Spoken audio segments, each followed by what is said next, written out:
যদি কোনো নবসন্ত সম্প্রদায়ের মানুষ বিশেষ চেয়ার পায়, ওই ব্রাহ্মণ কায়েত্রা পাশে না জ্বালায়।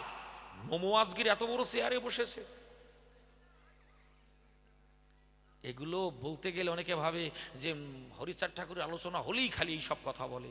বলবো না কেন? বলবো নাটা কেন? মানুষ জ্ঞান করো না, শুনতেও চাও না। হ্যাঁ, ভাবতেই পারেন। তাই বলে গেলাম, এই যে বহু যে রায়, মজুমদার, বিশ্বাস, মণ্ডল, এগুলো সব আমাদেরই পূর্বপুরুষ ছিলেন।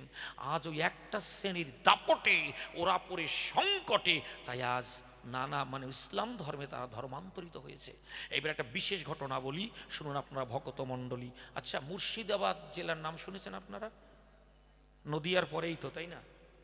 মুর্শিদাবাদ জেলা, ওইটা নাম হয়েছে কার নামে জানেন? মুর্শিদকুলি খা, তাই না? ওর আসল নামটা কি জানেন? সূর্যনারায়ণ মিশ্র আসল নাম। কি ঘটনা ঘটে বলি আপনাদের নিকটে, আমি আস্তে আস্তে বলছি, অসুবিধা নেই তো, রানিংয়েও বলা যায়, তাতে ব্যাপারটা তো পরিষ্কার হবে না। শুনুন যত সুধীজ না। একদিন ওই যে সূর্যনারায়ণ মিশ্র এক দিনের বেলায় প্রচন্ড গরমে একটু ক্লান্তি দূর করবার দায় একটা গাছের গোড়ায় চুপ করে বসা রয়। ওই বসে বসে বলে আপনাদের সকাশে মৃদুমন্দ বাতাসের পরশে ঘুমিয়ে যায়। অনেক আছে ঘুমিয়ে ঘুমিয়ে নাক টানে, টানে না? অনেক আছে মুখ ফাঁকা করে, নানা রকম ভাবে মানুষ ঘুমায়। এই নাক টানা নিয়ে একটা গানও আছে আমাদের কিংবদন্তি শিল্পী, কার বলুন তো? রামকুমার চট্টোপাধ্যায়। হ্যাঁ, এই গানটা কি সুন্দর লিখেছেন। স্বামী তো নয় ঘুমের খনি, প্রাণটা গেল নাকের ডাকে।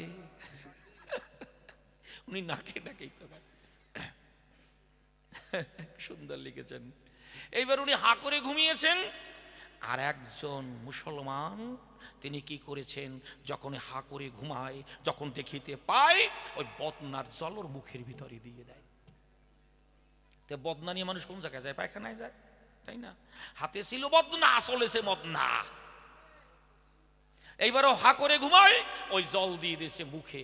এইবার দেওয়ার পরে অনেকে দেখতে পায়, বিশেষ করে ব্রাহ্মণটা দেখতে পেয়ে বলছে, ওরে বাপ রে বাপ, দিয়েছে লাভ, ওর জাত গেছে। কেন? মুসলমানে ওর মুখে জল দিয়েছে, বদনার জল। সঙ্গে সঙ্গে কয়েকজন ব্রাহ্মণ গিয়ে তার ছেলেদের মেয়েদের বলছে, এই তোরা ধরাবান, সাদা কাপড় পর। কেন? তোর বাপ মরিয়ে গেছে।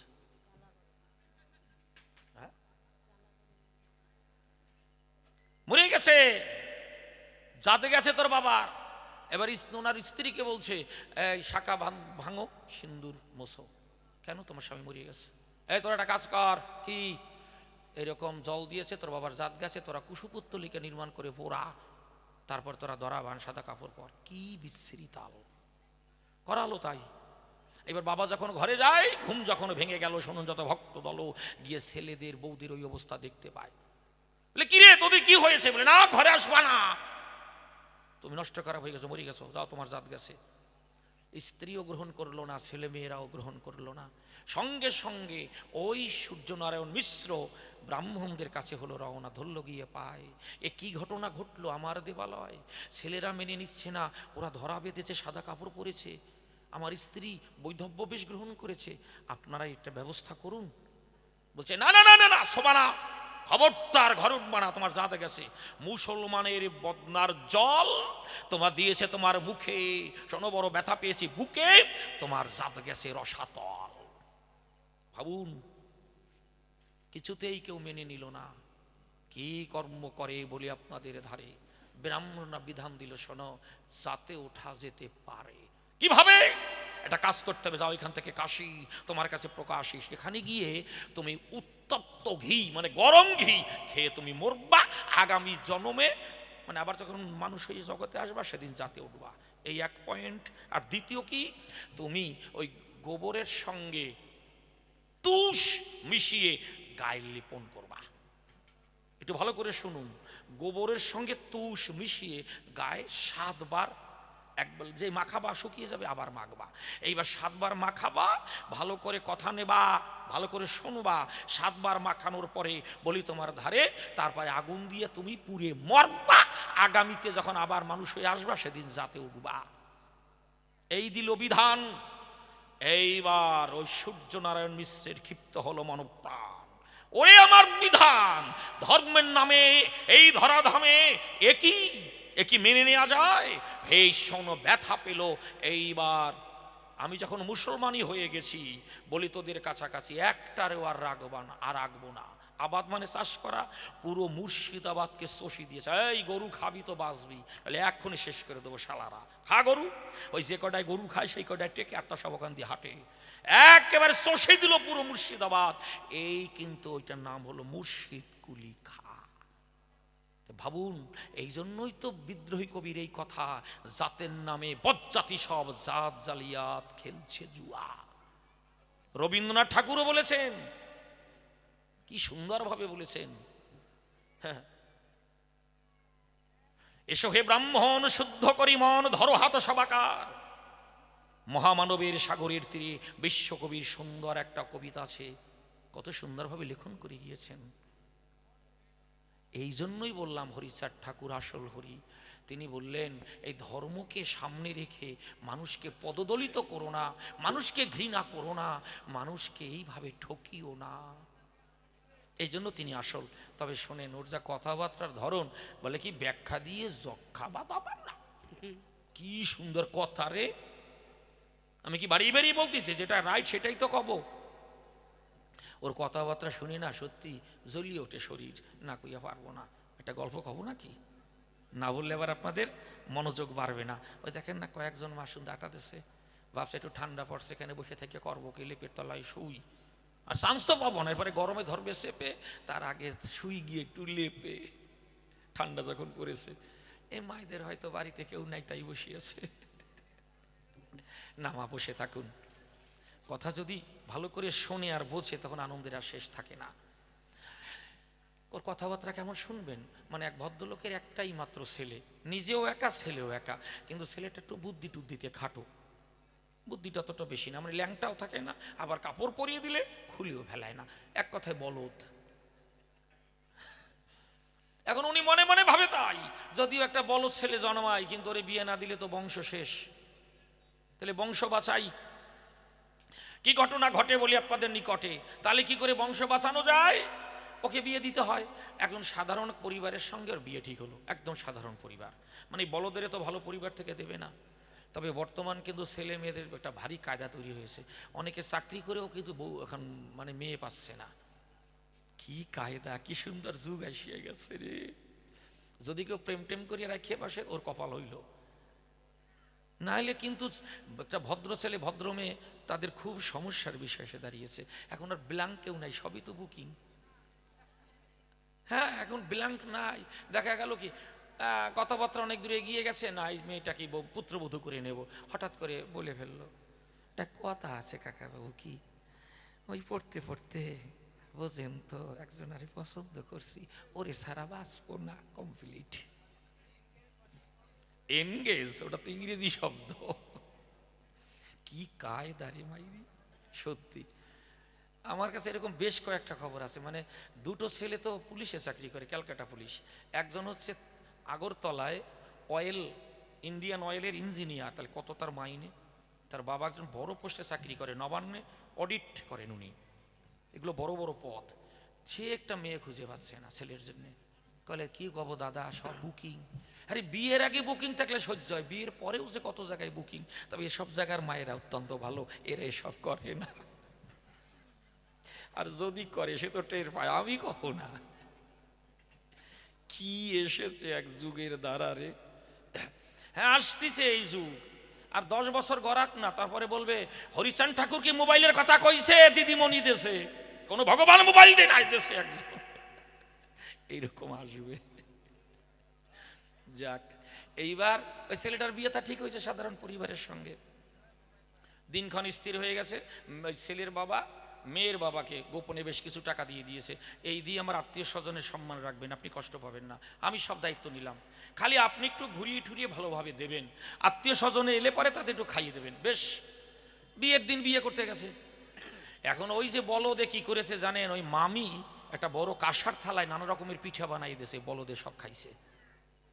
অনেকে উপবাস থাকে, কিন্তু আর উপবাস থাকে না, পিঠা খাইছে, সুশি পিঠা, সাজের পিঠা, পাটি সাপটা, এসব খাইছে। আবার বিয়ে করতে গিয়ে ওই আসে না অনেক সময় গেট ধরে, এসব আছে আর আছে, যদি কোনো জায়গায় থাকে থাকতে পারে, কয়দিন পর আর থাকবে না। এখন ওই গেট ধরেছে, রসগোল্লা দিচ্ছে, ও যেই বড় মানে গোটাটা দেয় তখন আরাম উঠায়, আর যেই একটু কেটে কুটে দেয় ওই আবার মানুষে খায়, মানে মুখে কয় না, ভঙ্গিতে তা বলছে যে আমি ওটুক খাবো না, পুরোটা দে। আর ওই 1000 টাকা 2000 টাকা দিচ্ছে, খাইছে।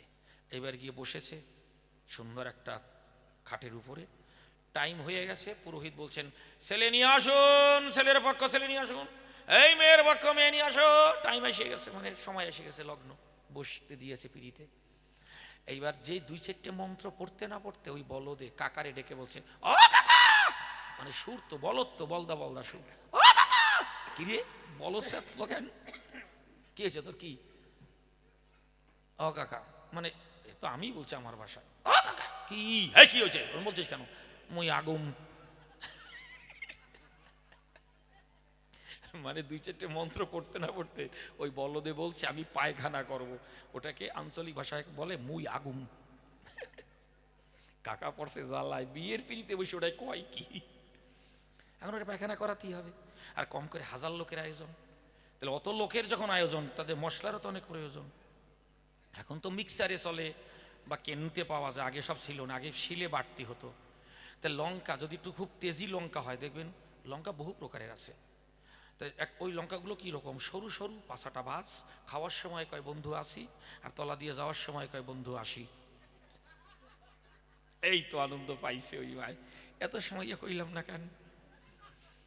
ওই লঙ্কা বাটতে বাটতে দেখবেন মায়েরা, সে ঘরের আমার গিন্নিও হতে পারে, ওই কাজ করতে করতে মানে বাটতে বাটতে দেখা যাচ্ছে গ্যাসটা একটু কমানো লাগবে, একটু হাতটা ধুয়ে লাভ দিয়ে গিয়ে কমায় না, তো এরকম 10 কম করে 30-25 জন কি তারও বেশি, সবাই বসে বসে লঙ্কা বাটছে, এ কাজ করে ও কাজ করে, হাত ধোয়া জল থুইছে একটা ড্রামে। এখন বরযাত্রীর লোক তো জানে না যে এই ড্রামে কি আছে, আর রাতে বিয়ে, তা যেই ওই বলদে গিয়ে বলছে হাগুম কইছে, ওরে নিয়ে গেছে কোনো রকম ধুতিটা মাজায়, আন্ডারটা খুলিয়া ও গিয়ে বসিছে, আর ওই বরযাত্রীর একজন কি করেছে, ওই জায়গা দিয়ে ওই ড্রাম দিয়ে হাত ধোয়া জল নিয়ে দেশে, এইবার জল খরচ করছে। এবার লঙ্কা কে আর বসে থাকে, অনেক সময় হাতের তালু পর্যন্ত জলে, তাই না, যদি তেজি লঙ্কা হয়, আর যদি এরকম নরম জায়গা পায়, লঙ্কায় তো ধরিছে, ও আইসে পিড়িতে বসে না, এখন পাছা ঘষে, ও বাসে না জ্বালায়, লঙ্কায় তো ভালো মতন ধরন দিছে, এখন খালি পাছা মোসর দিচ্ছে, এখন খানিকক্ষণ ডলতি ডলতি ও আরাম পাচ্ছে না, এখন কাকারে ডেকে বলছে, ও কাকা, বলে এই আবার কি, আসো তাড়াতাড়ি আসো, গেছে, কি হয়েছে রে, যে আবার কাকা কাকা করতেছিস, আর তোর যা সুর, বলে কাকা বিয়ে করবো না, বলে কেন বিয়ে করবি না, মানে বীর বিড়িতে বসে বলছিস বিয়ে করবো না, বলে না বিয়ে করবো না, বলে কেন করবি না, বলে দেখো কাকা জলে, বিয়ে করার আগে জলে, বিয়ের পরে আরো জ্বলবে, আমি বিয়ে করবো না।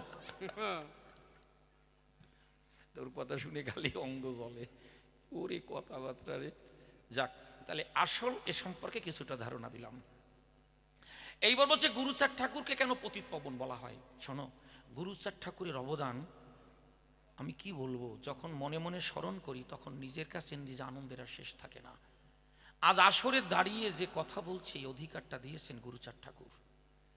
আজ আপনারা আমাকে কম বেশি ভালোবাসেন, পথ দিয়ে যাওয়ার সময় অনেকে বলেন দাদা কেমন আছেন, ভাই কেমন আছো, অনেকে সরকার মশাই বলে সম্মান করেন, সে আমার গুরুদেবকেও করেন, আমাকেও করেন, যারা কবি গান গাই সবাইকেই করেন, আপনারা ভালোবাসেন।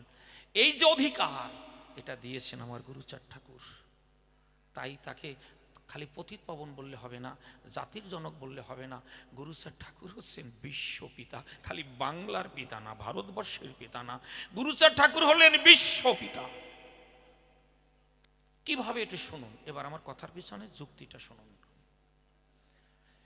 যখন 1813 সালে আমাদের শিক্ষা ব্যবস্থা চালু করবার জন্য ব্রিটিশ সরকার 1 লক্ষ টাকা দিয়েছিল, 1 লক্ষ টাকা দেয় যাতে ভারতবর্ষের শিক্ষা ব্যবস্থা চালু হয়, কিন্তু ওটাকে ঘুরিয়ে ঘুরিয়ে 15তে চালু করা হলো।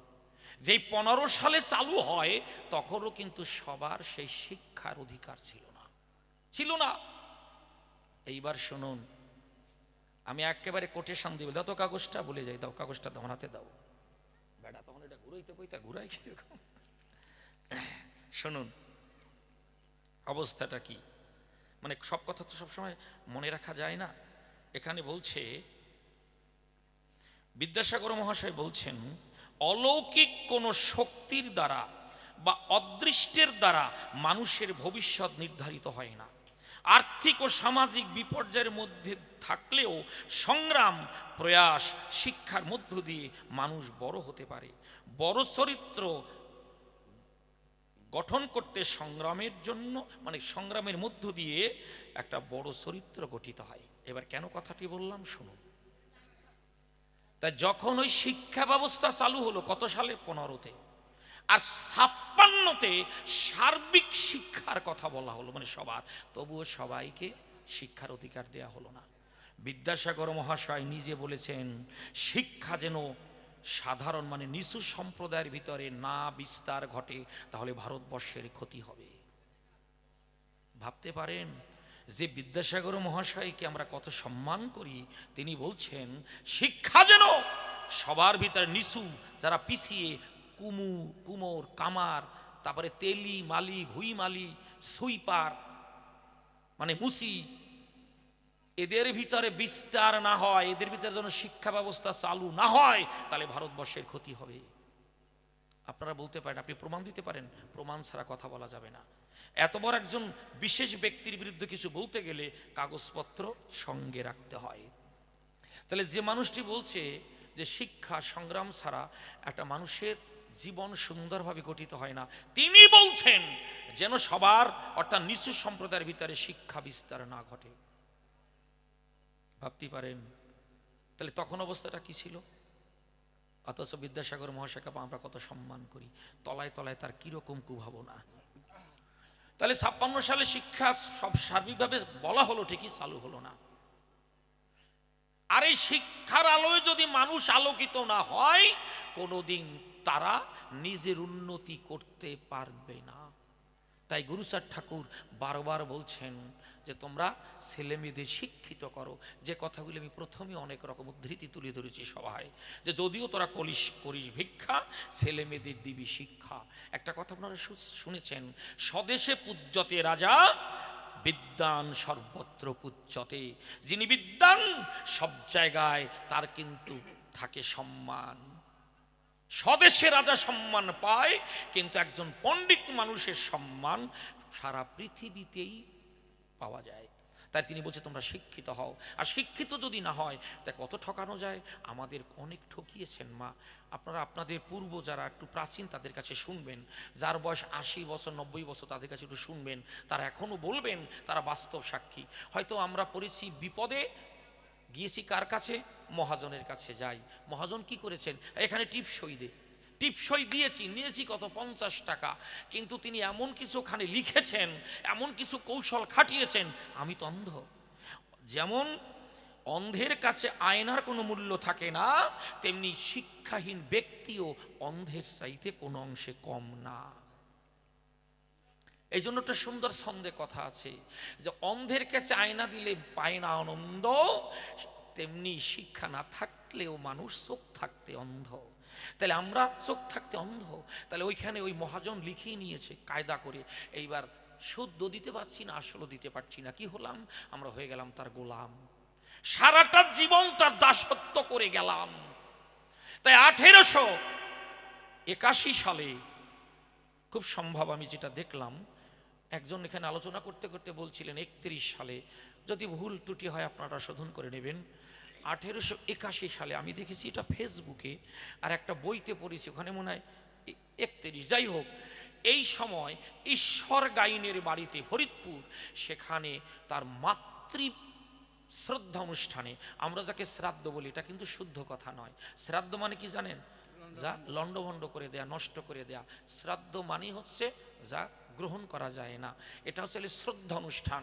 ওই মায়ের শ্রদ্ধা অনুষ্ঠানে তখন নমশূদ্র সম্প্রদায়ের বড় বড় মানুষ এসেছিলেন, বিশিষ্ট মানুষ এসেছিলেন। তখন গুরুচাঁদ ঠাকুর প্রথম এই শিক্ষার কথাটা বলেন, ওরে আজ বড় আমরা পড়েছি সমস্যার ভিতরে, এই জাতিকে যদি এগিয়ে নিয়ে যেতে হয়, এই জাতির যদি উন্নয়ন সাধন করতে হয়, শিক্ষা ছাড়া গতি নাই। গুরুচাঁদ ঠাকুরকে ফোর পাস করার পরে ওনাকে কিন্তু স্কুলে ভর্তি নিতে চাইনি, হাই স্কুলে। জানেন গুরুচাঁদ ঠাকুর কোথায় পড়াশোনা করেছেন? করেছেন উনি মাদ্রাসায়, মুসলমানদের মক্তবে। অল্প যখন 4 পর্যন্ত যখন পড়েছেন, তখন হরিচাঁদ ঠাকুর বলছেন, তুমি ঘরে বসে পড়াশোনা করো, আর তুমি তোমার মানুষদের শিক্ষিত করে তোলো, যাতে তারা আবার অন্যকে শিখাতে পারে। যেমন একটা চুম্বক, তাকে যদি একটা লোহা স্পর্শ করে চুম্বকত্ব পায়, পায় না মা? আবার তাকে যদি কেউ স্পর্শ করে সেও চুম্বকত্ব পায়। যেমন কারেন্টের তারে বলি আপনাদের ধারে পরপর পরপর যদি বিদ্যুতের সুপরিবাহী কোনো বস্তু দেয়া হয়, তার ভিতর বিদ্যুৎ প্রবাহিত হয়। তাহলে বলছে, ওরে তোরা এইভাবে সবাইকে শিক্ষার আলোতে আলোকিত কর, নাহলে এই জাতিকে জাগানো যাবে না। আমাদের চণ্ডাল বলে গালি দেওয়া হতো মা, সেই চণ্ডাল গালি কে মোচন করেছেন? গুরুচাঁদ ঠাকুর। এ বলতে গেলে অনেক কথা, আমি কতটুকু বলবো? বহু কথা, তবু যতটুকু পারি, যে কয়জন আছে শুনুন। আপনারা শুনবেন না আবার গল্প আর গান গাবো, কোনটা বলুন? ধৈর্য হারাচ্ছেন না তো? ধৈর্য হারালে আমি বলবো কোথায়? না ওই যে মায়ের আস্তে আস্তে হাঁটা দেয়, উনি খালি কি এই কবে নাকি? আর যদি মনে করেন যে না গান গান, আমি গান গিয়ে শেষ করতে পারি। এটুকু বলি শুনুন, তাহলে কি ঘটনা ঘটে বলি আপনাদের নিকটে। তাহলে গুরুচাঁদ ঠাকুর বললেন, তোরা সবাই শেখ। ঠাকুরের কয়েকজন পাগল ছিল, বলছে ওদের আগে শিক্ষা দে। ওরে কথা নে, ওদের আগে শিক্ষা দে। এবারে একজন পাগল কি করছেন জানেন? খুব উল্টো পাল্টা ব্যবহার করছে, মানে পড়বো না, ভালো না, এরকম করছে। গুরুচাঁদ ঠাকুর বলছে, না তোদের মনে মানুষই করা যাবে না, তোদের শিখাবো না, যা। সঙ্গে সঙ্গে হরিচাঁদ ঠাকুর বলেছিলেন, ও গুরুচাঁদ, একজন আর একটু এলোমেলো আচরণে এত কষ্ট তোমার মনে, তাহলে বৃহৎ জাতিকে জাগাবে কি করে? ধৈর্য ধরো, সহনশীল হও। তুমি যদি অস্থির হও, এই জাতি ঘুমিয়ে পড়বে, এই জাতি পিছিয়ে পড়বে। অত অস্থির হলে হবে না। দেখুন গুরুচাঁদ ঠাকুরকে কিভাবে তিনি পাকা করে রেখে গিয়েছেন। একটা পাগল একটু এদিক সেদিক করছে, তাই তুমি অস্থির হয়ে গিয়েছো, উল্টোপাল্টা কথা বলছো, এত তোমার ক্রোধ। তুমি সংযত হও, তুমি শান্ত হও, সহনশীল হও। তুমি জাতির কথা ভাবো। এদেরকে জাগাতে হলে ওরা আঘাত করবে, তোমার গায়ে থুথু দেবে, তোমাকে চরও মারতে পারে, তবু তুমি তোমার ভাইদের যেন দূরে রেখো না। ওদেরকে আপন করে ওদের জাগাও। ওরা বিশ্বের দরবারে একদিন মাথা উঁচু করে দাঁড়াবে। গুরুচাঁদ, তুমি অস্থির হইও না। ভাবতে পারেন গুরুচাঁদ ঠাকুর বাবার এই আদর্শে এতটা তিনি গর্বিত, এতটা মোহিত। একদিন গভীর রজনীতে উনি বারান্দা দিয়ে হাঁটে, ঘুমোচ্ছে না। মিট সাহেব বলছেন, এ কি আপনি ঘুমোবেন না? গভীর রাত, 2টো কি 2:30 বেজে গেল, আপনি একটু ঘুমান।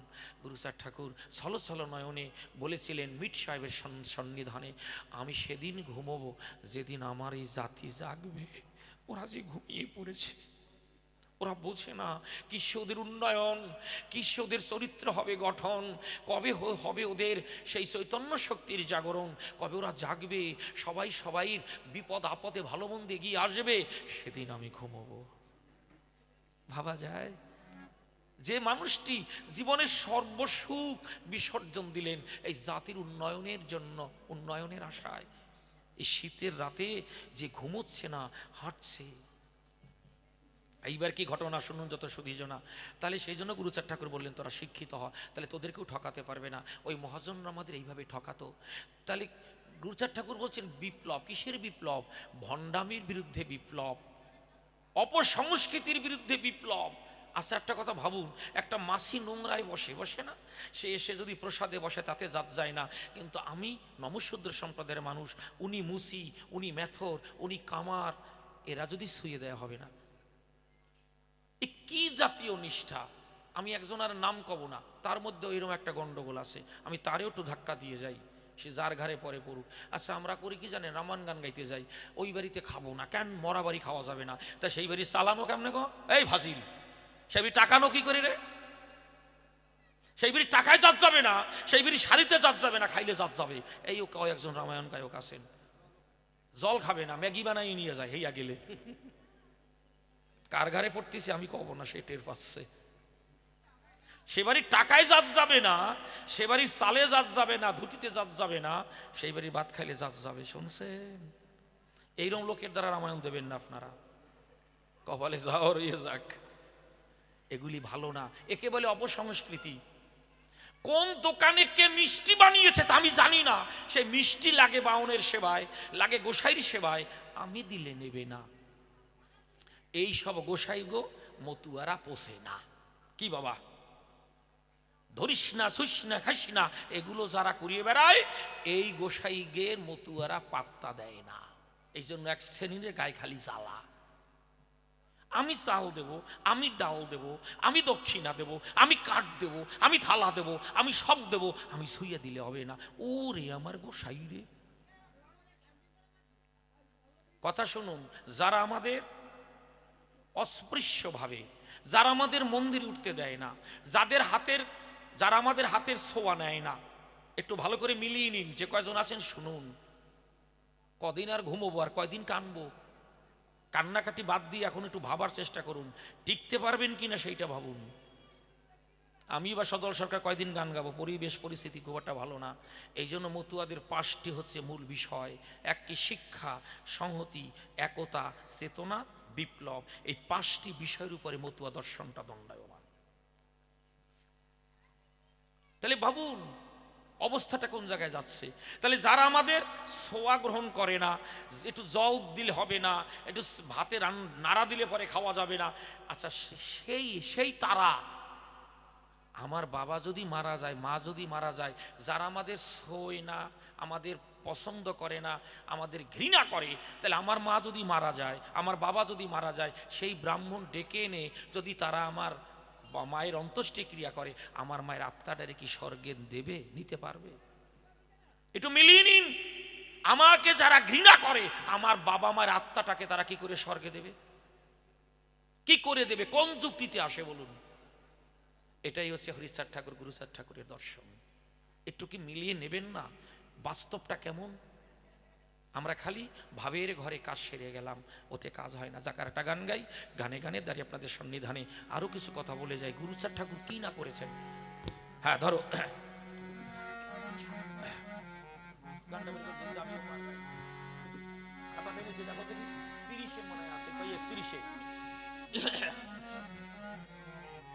সুন্দর করে বলে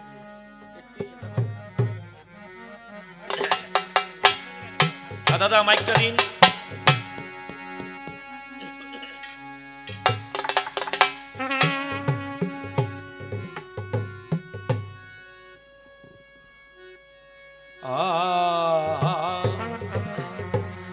ও যদি যাবি ও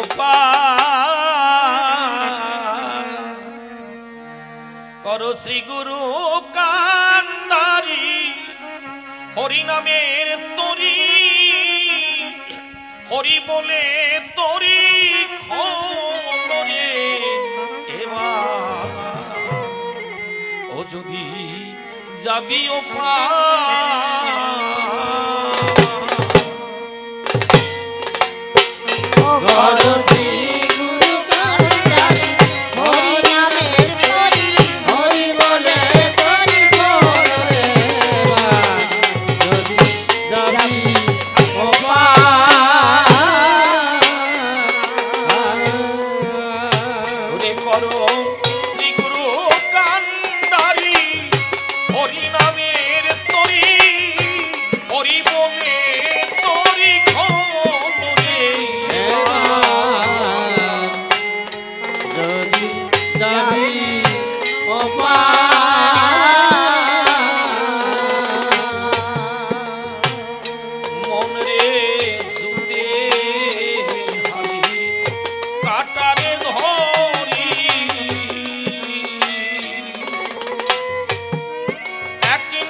যাবি ওপার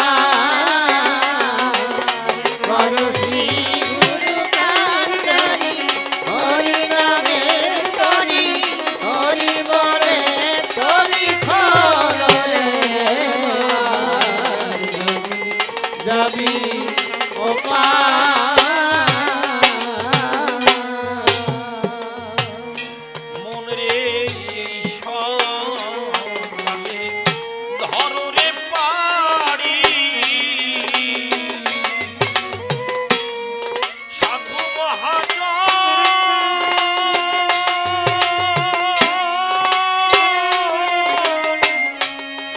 বহর ধরি মন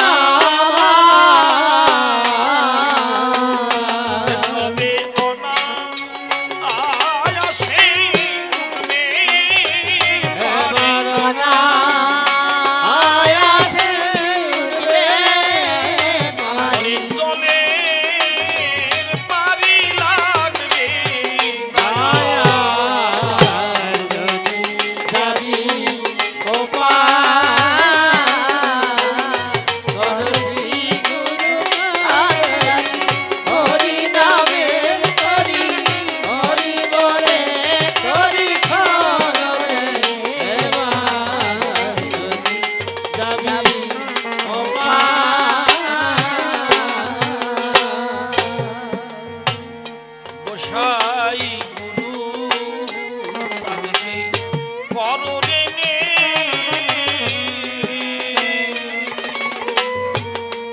মহানন্দে যাও না বে মন আমার গুরু গুরু সাধকে করো রে নে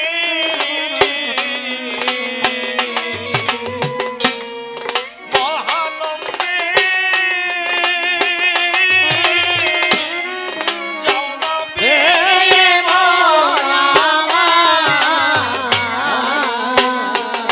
ওরে অসীম তুই কি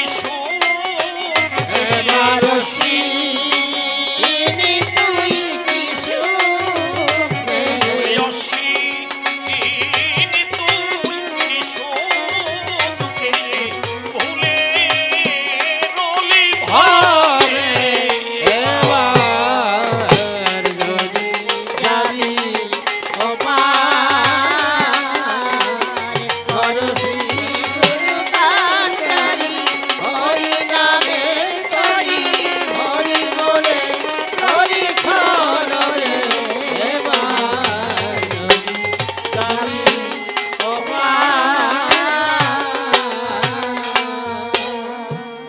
আরো কিছু কথাই আমি বলবো এ সবাই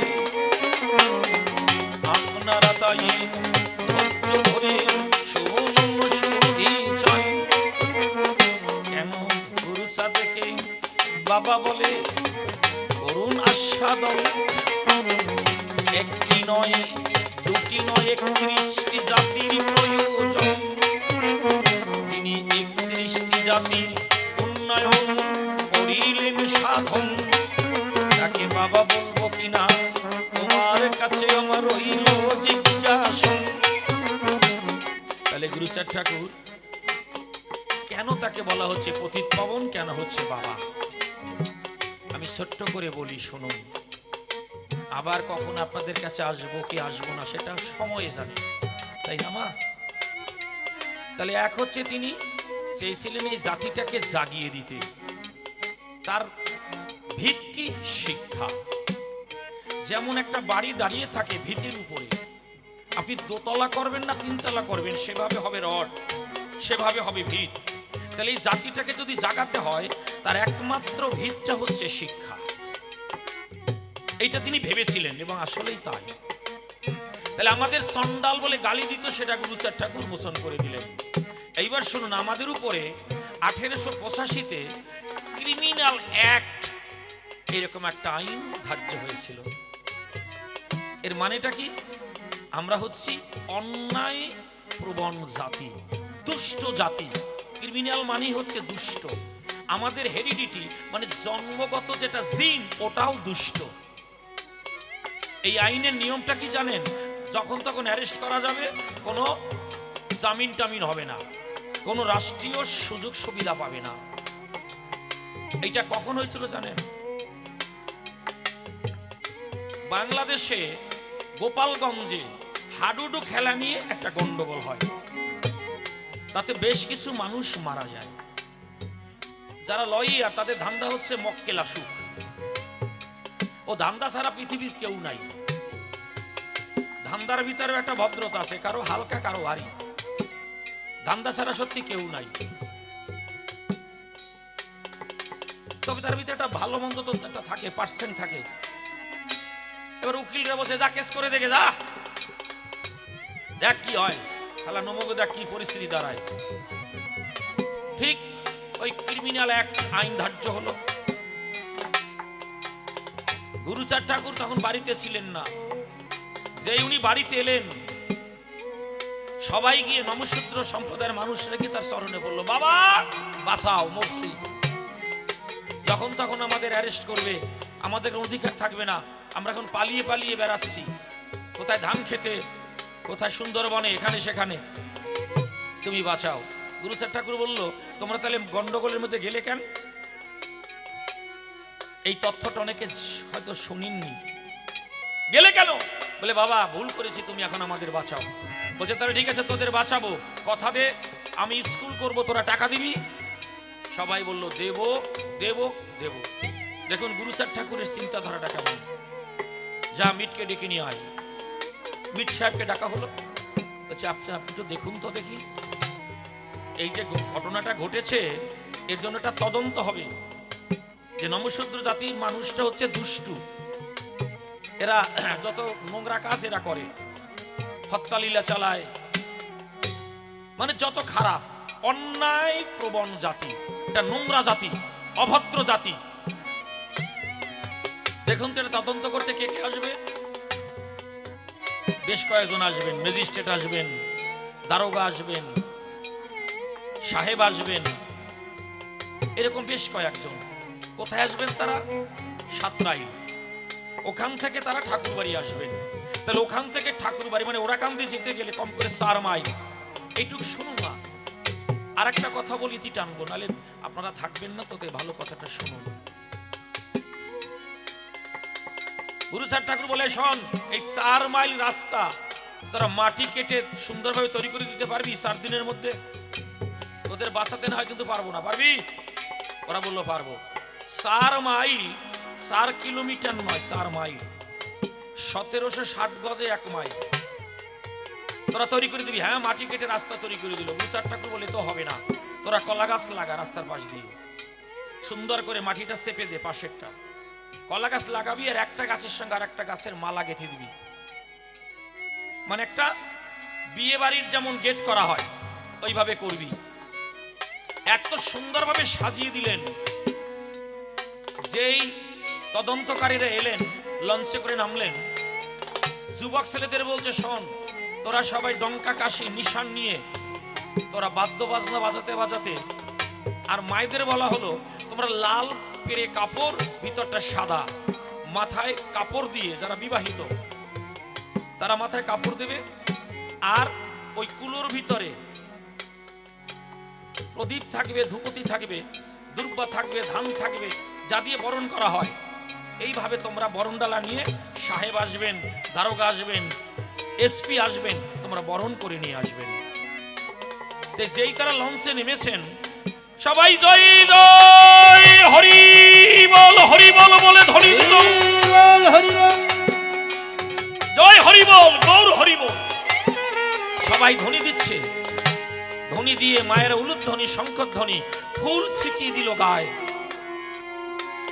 ওইভাবে বাদ্য বাজনা বাজাতে বাজাতে ঠাকুর বাড়ি নিয়ে এলো শশীভূষণ ঠাকুর। তিনি সাহেবকে সংবর্ধনা দিলেন। এইবার যখন তাকে বরণ করা হলো, সাহেব বলছেন, মিট সাহেব, তোমরা ততটা বাংলা বোঝেন না, ওরা তো ইংরেজিতে কথা বলেন, তুমি আমাকে বলো তো দেখি, এই যে বরণ ডালায় আলো কেন, প্রদীপ কেন? মিট সাহেব বলেছিলেন, এ সাহেব, আপনার জীবনে যেন কোনোদিন অন্ধকার নেমে না আসে, এই জন্য এই আলো, এই প্রদীপ। আপনার জীবনটা আলোর মতো আলোকিত হোক, কোনোদিন যেন অন্ধকার হাতছানি না দেয় আপনার এই জীবন যাত্রায়, এই জন্য এই প্রদীপ। তাহলে ধূপ কেন, ধূপতিটা কেন? বলছে এর মানে হচ্ছে এই ধূপের গন্ধে কি হয়, পোকামাকড় দূরে সরে যায় আর সুগন্ধে ভরে যায়। তা আপনার জীবনে নানা রকমের পোকামাকড় বলতে কি, কুভাবনা, কুচিন্তা, এগুলো যেন দূরে সরে যায়, আপনার জীবনটা যেন সুগন্ধে ভরে ওঠে, তাই ধূপতি। ফুল কেন? ফুল হচ্ছে সুন্দর, সৌন্দর্যের প্রতীক। আপনার জীবনটা ফুলের মতো বিকশিত হোক। ধান কেন? এই ধান হচ্ছে অন্ন সংস্থানের প্রতীক। আহার ছাড়া আমরা বাঁচি না, সে রুটি খাই আর যে যাই খাই না কেন, বিরিয়ানি খাই, খেতে তো হবে, তাই নাকি? তাহলে ধান হচ্ছে আমাদের খাদ্য সংস্থানের প্রতীক। বাহ বাহ বাহ। দুর্বা কেন? এই দুর্বা দীর্ঘদিন বেঁচে থাকে। একটা দুর্বা ঘাসকে যদি কেউ শিকড় শুদ্ধ তুলে ফেলে, কোনো পাখি যদি বাসা করে নিয়ে কখনো বাতাসের পরশে নিচে পড়লে, আবার বৃষ্টির ছোঁয়া পেলে বা জলের ছোঁয়া পেলে আবার তারা অঙ্কুরিত হয়, সহজে মরে না। সাহেব, এই দুর্বা কেন দেয়া হয় জানেন? আপনার জীবনটা দীর্ঘজীবী হোক, তার প্রতি। সাহেব আনন্দে অভিভূত। বলছে আপনি একটু তাকান, দেখুন তো মাঠ ভরা ধান, ওই দেখুন কত সুন্দর নৌকা, এই যে বরণ ডালাটা এরা তৈরি করেছে, এরা জাল দিয়ে মাছ ধরে, এরা ধান লাগায়, এরা নৌকা বানায়, এদের হাতের কাজ কত সুনিপুণ জানেন? এরা ছোট ছোট কুরুশ কাটা দিয়ে কত কি তৈরি করতে পারে। যে টেবিলটার সামনে আপনাকে একটা কাপড় দেওয়া হয়েছে, সাদা কাপড়, তাতে ফুল, পদ্ম ফুল, জানেন এটা এই ঘরের মায়েরা ওই সুই সুতো দিয়ে সুন্দরভাবে তুলেছেন। আপনি বলুন, যাদের ভিতরে এত দীনতা, এত নম্রতা, এত ভদ্রতা, এই জাতিটা কোনদিন দাঙ্গাবাজ হতে পারে? এরা পারে অপরকে লুটে পুটে খেতে? একটা স্বৈরাচারী জাতি, অভদ্র জাতি এটা হতে পারে? আপনি বলুন। সাহেব বলল, এত নমনীয়তা, মাথায় এত সুন্দর গুণ্ঠন দিয়েছে। না না না না, এটা ভুল। তিনি তখন ক্রিমিনাল অ্যাক্ট আইনটাকে তিনি বাদ দিয়ে দিলেন। আজকের ওই আইনটা থাকলে আসরে দাঁড়িয়ে গান গাওয়া, ঝোরে জঙ্গলে পশুর মতো থাকা লাগতো আমাকে। ওই রকম যদি বন্য জীবনেই থাকতে হতো আমার মা বাবাকে, তা আমাকে জগতে আনার মতো ভাবনাও মা বাবার হয়তো জাগতো না। গুরুচাঁদ ঠাকুর কি করলেন শুধু, যে বলছেন এই আইনটা বাদ দিয়ে দিলাম, তখন গুরুচাঁদ ঠাকুর করজোরে বলেছিলেন, একটা স্কুল পাশ করে দিন সাহেব। আমি এখানকার যারা প্রশাসক মণ্ডলী তাদেরকে বলেছি, তারা শুনেছেন, কেউ করেনি। সঙ্গে সঙ্গে সাহেব একটা স্কুল পাশ করে দিলেন। এই হচ্ছে আমার গুরুচাঁদ। এগুলো যখন ভাবি, খালি আসরে নয়, চলার পথেও মনে পড়লে না ভাবি, গুরুচাঁদ তুমি যা যা করে গেলে, তোমাকে চিনলাম না, তোমাকে বুঝলাম না, নমশূদ্র সম্প্রদায়ের মানুষ হয়ে তোমাকে চিনতে পারলাম না, তোমাকে মূল্যায়ন করতে পারলাম না।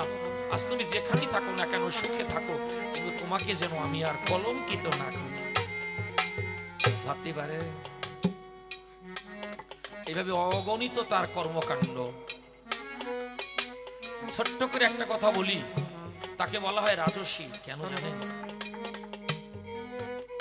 কেন বলে গুরুচাঁদ ঠাকুরকে রাজর্ষি? গুরুচাঁদ যখন সাহেব ব্রিটিশ ওখান থেকে নির্দেশ দিল যে ভারতবর্ষে কোন কোন জাতি কি অবস্থা আছে তার একটা তথ্য দেয়া হোক, সবাইকে নিমন্ত্রণ করা হলো, সব জাতির প্রতিনিধিকে, নমশূদ্র জাতিকে নিমন্ত্রণ করা হলো না। এই কথাটা কে বললেন? গুরুচাঁদ ঠাকুর। কাকে বললেন? মানে গুরুচাঁদ ঠাকুরকে বললেন মিট সাহেব। মানে এটা জাতি সম্মেলন হবে 1907 সালে। কোথায়? ফরিদপুরে সর্বজাতি সম্মেলন। যে যে জাতি তাদের কথা সেখানে গিয়ে বলবে, কিন্তু সবাই নিমন্ত্রিত হলো, গুরু আমাদের নমশূদ্র জাতিকে নিমন্ত্রণ করলেন না। কেন? কারা করলো না? ব্রাহ্মণ আর কায়েতরা। ওই বিদ্যাসাগরের মতো মানসিকতা যে এরা যদি শিক্ষিত হয় দেশের ক্ষতি হবে। তার মানে কি? এই যারা ভণ্ড, যারা শয়তান, যারা অসভ্য, সংখ্যায় কম অথচ সবার ভালো ভালো খাবারটা লুটি ফুটে খায়, এটা আর থাকবে না, ওদের জ্বালা ধরলো, ব্রাহ্মণ আর কায়েতদের। কিন্তু মিট সাহেবের কাছে শুনে বলছে, আচ্ছা মিট, তাহলে কি করা যায়? বলে আর কি করবো? বলে তুমি যাও। তুমি না তো, আপনি গিয়ে বলুন এই সাহেবকে যে সর্বজাতি সমন্বয় সভা, সেখানে কেন নমশূদ্র জাতির সুযোগ পাবে না। তাকে এমন ভাবে বুঝালেন, তিনি সঙ্গে সঙ্গে চিঠি করে দিলেন। গুরুচাঁদ ঠাকুর গিয়েছিলেন সেই সভায়। জানেন কি ঘটনা? গুরুচাঁদ ঠাকুর গেলেন, যখন চিঠি দেয়া হলো, ওমা কষ্ট হচ্ছে না? কথাগুলো একটু শুনলেন না আপনারা? ধৈর্য ধরে শুনুন, এইটুকু বলে আমি ইতি টানি। তাহলে গুরুচাঁদ ঠাকুর চিঠি করালেন, মানে চিঠি অনুমতি নিলেন। উনি আগের দিন চলে গেলেন প্রসেনজিৎ হাওলাদারের বাড়িতে, উনি থাকলেন, কারণ ওখান থেকে ঠাকুর বাড়ি থেকে ওখানে পৌঁছাতে যদি না পারেন, আগের দিন চলে গেলেন। এখন সভা শুরু, সাহেব এসে গিয়েছেন, কিন্তু ঢুকতে দিচ্ছেন না। কে? নবকুমার চাকি ছিলেন গেটম্যান, মানে গেটে, উনি একজন বড় অফিসার। গুরুচাঁদকে ঢুকতে দিচ্ছেন না। মিট সাহেব বলছে, কি সবাই এসে গেল, গুরুচাঁদ কই? গিয়ে দেখছেন আটকে দিয়েছে ওনাকে। তা বলছে, কি ব্যাপার, একে ঢুকতে দিচ্ছেন না কেন? বলে এর অনুমতি নাই। বলে এই দেখুন চিঠি। চিঠি যেই দেখালো, ভিতরে চলে গেলেন। এইবার যখন সাহেব এলেন, সবাই উঠে ওনাদের সেই স্যালুট ফ্যালুট সব দিয়েছেন। গুরুচাঁদ ঠাকুর কিচ্ছু করেননি। যেই সবার দেওয়ার পরে বসেছেন, এইবার গুরুচাঁদ ঠাকুর উঠে করজোরে প্রণাম করছেন। আমি নমশূদ্র জাতির প্রতিনিধি, আমি এই স্যালুট দেব না, আমি তো প্রণাম করব। সাহেবও প্রণাম করছেন। কম করে 15 মিনিট সাহেবও প্রণাম করছেন, উনিও প্রণাম করছেন। মিট সাহেব বলছেন, সাহেব বসুন, আপনি এই সভার শ্রেষ্ঠ ব্যক্তি। বলছে, উনি কে? কে আমার সামনে দাঁড়িয়ে? বলছে, উনি হচ্ছেন লর্ড অফ গুরুচাঁদ। বলছে, উনি গুরুচাঁদ না, ওনার ভিতরে আমার যিশুকে দেখতে পাই। আর সেদিন গুরুচাঁদ ঠাকুর ওই সভাতে গিয়েছিলেন রাজবেশে। কলকাতা থেকে 500 টাকা খরচ করে উনি জামা প্যান্ট, মানে কাপড় নিয়েছিলেন, সাহেবী পোশাক, তাই পরে উনি গিয়েছিলেন। তারপরে বলছেন, বলুন আপনার কি কথা? উনি 6টা দাবি রেখেছিলেন। কি? সবার জন্য শিক্ষার ব্যবস্থা, উচ্চ শিক্ষা দিতে হবে। কোনো ছেলেমেয়েরা বিদেশে যদি গিয়ে পড়াশোনা করে, তার জন্য সরকার বেয়ার করবে তাদের খরচ। 3টি। আর কি? আর কি কি বলুন? আর হচ্ছে আইনসভায় 2জন প্রতিনিধি থাকবে, একজন নির্বাচিত আর একজন মনোনীত। এইভাবে উনি 6টা দাবি তুলেছিলেন। তখন ওই ব্রাহ্মণ কায়েতরা, এটা যখন অ্যানাউন্স হয়ে গেল, প্রচার হয়ে গেল, তারা আবার শুরু করলো কি জানেন? ওই ব্ল্যাকমেল যাকে বলে ইংরেজিতে। এই দাবি যদি পাশ হয়, তাহলে বাংলার মাটি রক্তে লাল করে দেব। ওই ব্রাহ্মণরা আর কায়েতরা এই আন্দোলন শুরু করলো। 2 বছর হলো না।